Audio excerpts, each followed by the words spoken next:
Welcome to the fourth part of our series of studies on how, because of the finished work of Jesus Christ, your healing is unstoppable. And so far, we've already seen some amazing things that have greatly strengthened both our faith and our belief in Jesus Christ and the provision for healing which He has made for us. In part 1, we saw how sinful deeds cannot stop our healing. And we destroyed a big stronghold for a lot of people regarding this common false belief, this common area of stumbling that sin can stop or block or otherwise impede our healing. And next, in part 2, we continued along that theme by seeing how living in a sinful world also cannot stop or impede our healing, which is another common area of stronghold, another common area of stumbling regarding believing for healing, closely related to the first one.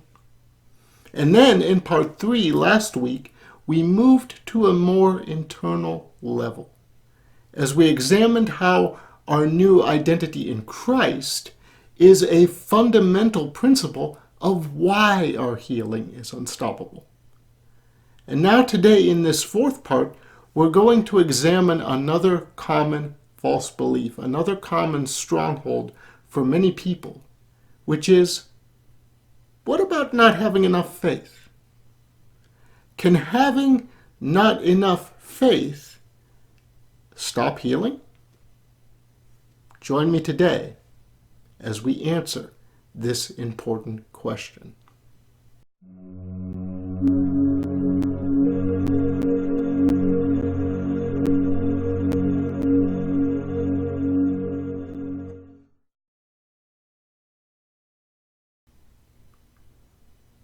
Welcome to Thriving Branch. I'm Jim. Today we are continuing the fourth part of our series of studies on why your healing is unstoppable. And as you probably already picked up by now, if you've viewed the previous parts of this series, it is all wrapped up in the finished work of Christ and your new identity today in Him. And today we're going to explore probably one of the biggest areas of uncertainty regarding your healing that many people have asked about, which is, what about not having enough faith? It's an area that many people are uncertain in. It's an area that many people have questions in. Can having not enough faith impede your healing or stop your healing? And we're going to answer that question today because it has troubled so many people. We're going to put an end to that uncertainty and the end to that trouble. And we're going to begin with a few well-traveled verses of Scripture that often cause people to scrutinize their own faith level when dealing with the issue of healing. And the first few scriptures we're going to look at is Luke chapter 17, verses 5 and 6. And if you can, I want you to read this with me. Luke chapter 17, verses 5 and 6. Let's read together. Ready? 1, 2, read. And the apostles said to the Lord, "Increase our faith." And the Lord said, "If you had faith as a grain of mustard seed, you might say to this sycamore tree, 'Be you plucked up by the root, and be you planted in the sea,' and it should obey you." And the cry of the apostles here, my friend, is the exact same cry that most Christians have today. Increase our faith. It's an honest cry, but it's based on a faulty presumption. See, most people believe that in order to get anything done, they need to have a superabundance of faith, exceedingly great faith levels. However, Jesus' response to the request of the apostles here is very interesting. And it's something that we don't really expect. Jesus tells them in verse 6 that if they even had faith as a grain of mustard seed, that they would be able to command a tree to move, and it would. And we've looked at this interaction between Jesus and his disciples before regarding faith. So I'm not going to go into a lot of detail here, although I will link to that study. And I would encourage you to view that study if you want more information about this. However, a few things for us to note here in this study today is the fact that in stark contrast to the disciples' request for increased amounts of faith, Jesus turns the entire thing around. He turns the entire thing on its head. And he says to them, if you had faith, even faith of a grain of mustard seed, which is a very small amount of faith, he says, you could uproot this sycamore tree, which is a very large tree with deep roots. Very difficult to move. So what Jesus is saying here, the point that he's making, is that most people are focused on the wrong thing. What's most important here is not how much faith a person has, because even a very small amount can uproot a very large tree, but rather what's important is having faith. And some of you may already be picking up on this, where this is going to go, and where Jesus says our focus should actually be. You see, as we've examined before, faith is actually a noun. It's actually spiritual information. It's information regarding the finished work of Christ and who we are today in him. I would encourage you to view that study if you need more information about faith. I'll link to that study as well. If you need more information about the spiritual information, which comprises faith, I'll put a link to that study down below as well. But the entire thing here is not about how much faith you had or have, but rather having it to begin with.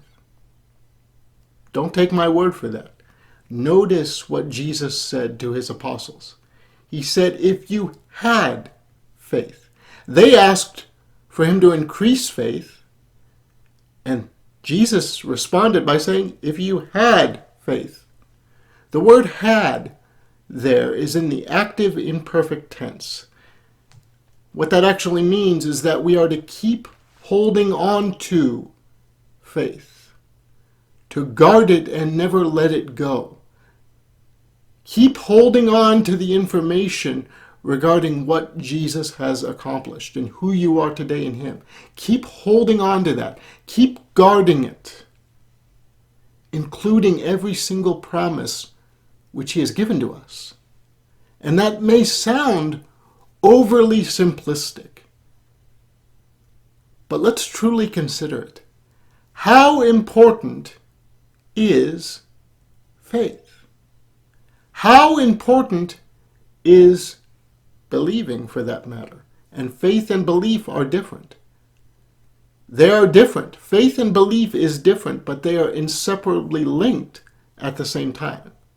If you do not have the spiritual information, the faith, then there is nothing for you to believe in. I'm going to say that again because I really want you to catch that.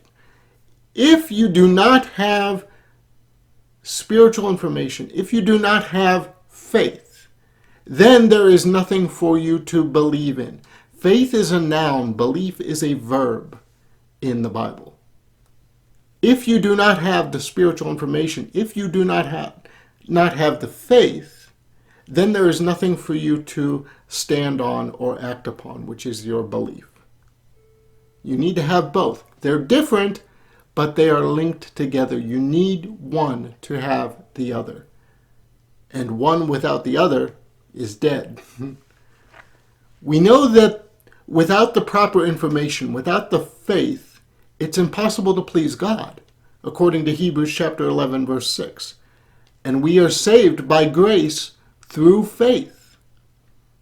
And remember, Jesus said you don't need a lot of faith. As Jesus said, you just need to hold on to what you have, even if it's a very small amount. And this is what the enemy and the world will constantly try to attack and sabotage, which is your faith. The enemy will constantly try to sabotage your faith. Everything in the world will at times try to draw you away from your faith, which is, again, the information regarding Christ, what he has accomplished and who you are in him, and the promises he has given to you. The main way that these attacks happen is through doubt. This doubt can take the form of evil reports, just as with the 10 spies who reported against the promise of God that the Israelites couldn't actually take the promised land. It could come that way. The doubt could come in with an evil report saying something contrary to the promise that you have from God. Or doubt could take the form of legalistic thinking or legalistic preaching, which brings fear and places a false barrier between you and God. In fact, this very thing happened in Mark chapter 9. And as we look at this account, which we're going to look at in a minute, as we look at this account, you're going to see not only an important principle regarding the dangers of clinging to the Old Covenant law and the legalistic mindset, but you will also see an amazing picture of Jesus and how to utilize faith and belief by latching onto him. I want you to see this, because this is an area of doubt that many people get trapped in. There is a lot of false reports and legalistic preaching out there in the world today. And we need to hold fast, hold tightly to the faith, to the information of who God is, what he has accomplished, who we are today in him. We need to hang on to that. And you're going to see an amazing example of that here in Mark chapter 9. Let's read this together. Mark chapter 9, verses 17 through 24. Mark chapter 9, verses 17 through 24. Ready? 1, 2, read. And one of the multitude answered and said, Master, I have brought to you my son, which has a dumb spirit. And wherever he takes him, he tears him, and he foams and gnashes with his teeth, and pines away. And I spoke to your disciples that they should cast him out, and they could not. He answers him and said, O faithless generation, how long shall I be with you? How long shall I suffer you? Bring him to me. And they brought him to him. And when he saw him, straightway the spirit tore him, and he fell on the ground and wallowed, foaming. And he asked his father, How long is it ago since this came to him? And he said, Of a child. And often it has cast him into the fire and into the waters to destroy him. But if you can do anything, have compassion on us and help us. And Jesus said to him, If you can, all things are possible to him that believes.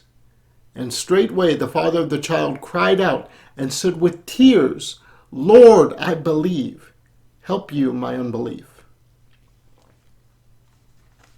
Now this, my friend, is very interesting, and we can learn something very important from this account. Verse 23 here trips a lot of people up, again, due to a less than clear English translation, most of which renders the verse as, if you can believe, making it appear as though Jesus is pointing the finger back at the father of the boy here, saying, if you can believe, then I'll do this for you. If you can believe, then I'll do this for you. But Jesus was not expecting the man to believe for the power to heal his own boy. I know some of you are already questioning that, but Jesus was not expecting the man to believe for the power to heal his own boy. But let me ask you the question, who is really believing in this account? Have you ever stopped to think about that? Who is really believing in this instance here? Who is the one who has the belief here? I'll give you a few clues. It's not the boy, because the boy is already demon-possessed. It's not the disciples, because the disciples already tried and failed. It's also not the father of the boy, because in verse 22, he says to Jesus, if you can do anything, please help. But the only one who is really believing here is Jesus himself. And that is exactly whom Jesus is referring to in verse 23. Jesus responds to the Father's plea by saying, if you can, all things are possible to him who believes. And the him who believes there, my friend, the him who believes there is Jesus. None other than Jesus. See, the popular translation of verse 23 renders the first part of Jesus' reply, maybe it does in your own Bible, as if you can believe. However, the word believe is not there in the original Greek text. It simply says, if you can, all things are possible to him who believes. Jesus is actually quoting the man's original cry for help. You see, the man had cried to Jesus, saying, if you can do anything, please have compassion and help. And Jesus replied with, if you can, all things are possible to him who believes. And the believing person, again, was Jesus himself. Jesus was refocusing the man's attention back on the one who actually has belief. Jesus was refocusing the man from his doubt to the one who has no doubt. And that is an important point that we can learn something from here. The father of the boy immediately understood what Jesus was saying, by the way, because in verse 24, the father says something very interesting. Lord, I believe, help my unbelief. And this is yet another one of those instances where the English really doesn't make a clear distinction between the noun faith and the verb of belief. Once you understand what the father of the boy is actually saying here, it will strengthen you greatly. The word believe used here is the verb form of the word. And the word unbelief here is the noun form of the word. Now, please don't tune out here, because this is a very powerful distinction that I want you to grab a hold of, because it's going to change your perception of this entire thing, and it's going to open your awareness to some amazing truth and amazing power that's going to strengthen you here. The Father is saying, Lord, I believe, that's the verb, help my unbelief, the noun. See, the Father believed by coming to Jesus. That was his action. That was his action. But then he recognized that he does not have faith, the information, regarding whether Jesus can actually heal his boy or not. That's why he's doubting. He doesn't have the faith. He doesn't understand. He doesn't know whether Jesus can actually heal his boy or not. Remember, he actually just finished watching the disciples fail. So his faith is shaken. He just finished watching Jesus' disciples fail to heal his boy. Picture yourself in his place. He just watched the disciples of Jesus try and miserably fail to heal his son. His faith is shaken, but even so, he recognizes that he can also do something that very few believers today have figured out. And this is the lesson for us to learn here. He can rest his faith and his belief on Jesus. And that's exactly what he asks for here. Do not tune this out. This is the, if I can say this is the secret. It is resting your faith and your belief on Jesus. Just like the father of the boy asks for here. Lord, I believe, help my unbelief. Lord, I believe, the verb, help my unbelief, the noun. He rested his belief, his action on Jesus when he realized that the only action necessary was to go to Jesus. Something the people in Jesus' hometown didn't do. Many believers today are trying to supplement their faith with actions, saying, okay, I asked God for this, now I need to do this in order to get God to move and give me what I asked for. And that, my friend, is just another form of works. We've all been there at one point, but many people are trapped there. Well, I asked Jesus for this. Now, what do I need to do to get him to actually give me what I asked for? That's trusting in your works. That's another form of performance. But it's not what we need to do here. The only action that we need to do is go to Jesus. The man here recognized that simply going to Jesus was the only action needed. Today, our only action needed is to go to Jesus, which is to believe and speak in faith, according to 2 Corinthians chapter 4, verse 13. To believe and speak in faith. And this man, the father of the boy, also rested his faith, his information on Jesus, when he realized that he could ask Jesus to help his lack of faith. See, many of us are familiar with the verse that states that Jesus is both the author and the finisher of our faith. That's Hebrews chapter 12, verse 2. You've probably heard that plenty of times before. Hebrews chapter 12, verse 2. Yet very few of us have contemplated, have meditated on what that means. And this is the key point of why you don't need a vast abundance of faith.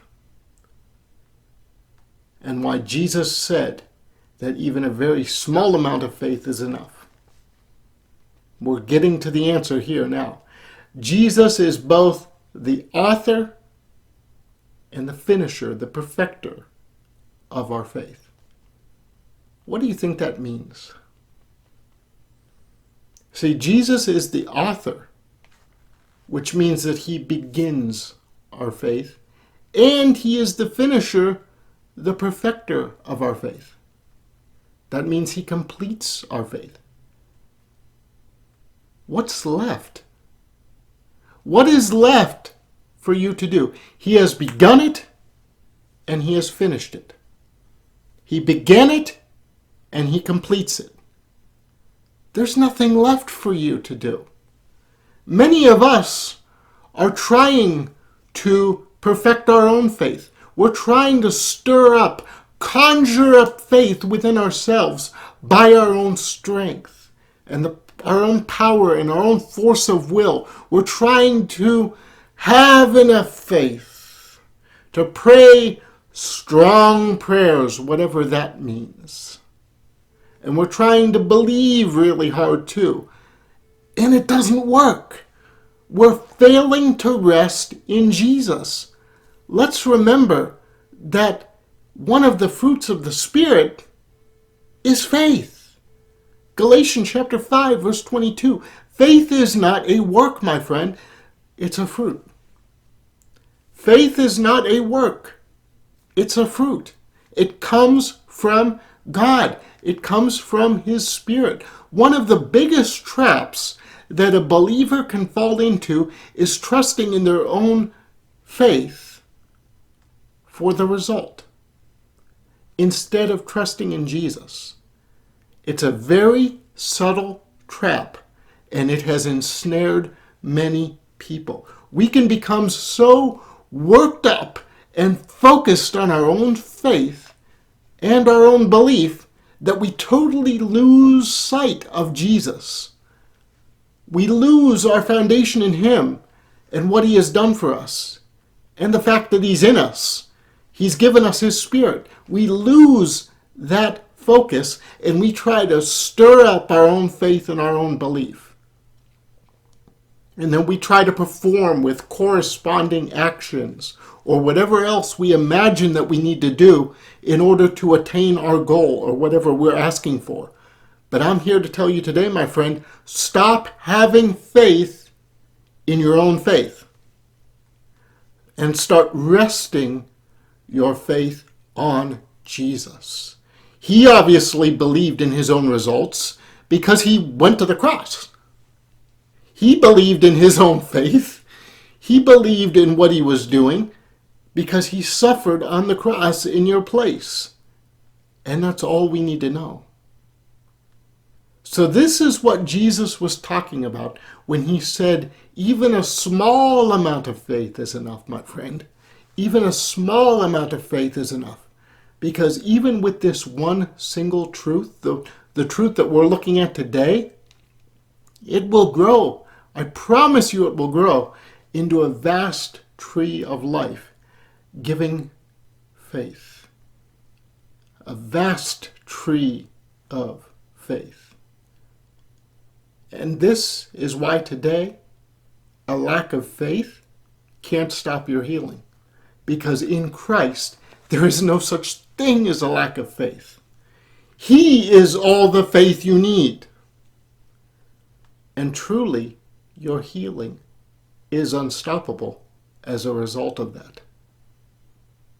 Jesus is the author and the perfecter of your faith. I know that we covered a lot of ground today. And that's why I'm so thankful that this is on video. I invite you to watch this video again and again. Take your own notes because this is so important for many people to understand that today you do not have faith in your faith. Today you have faith in Jesus.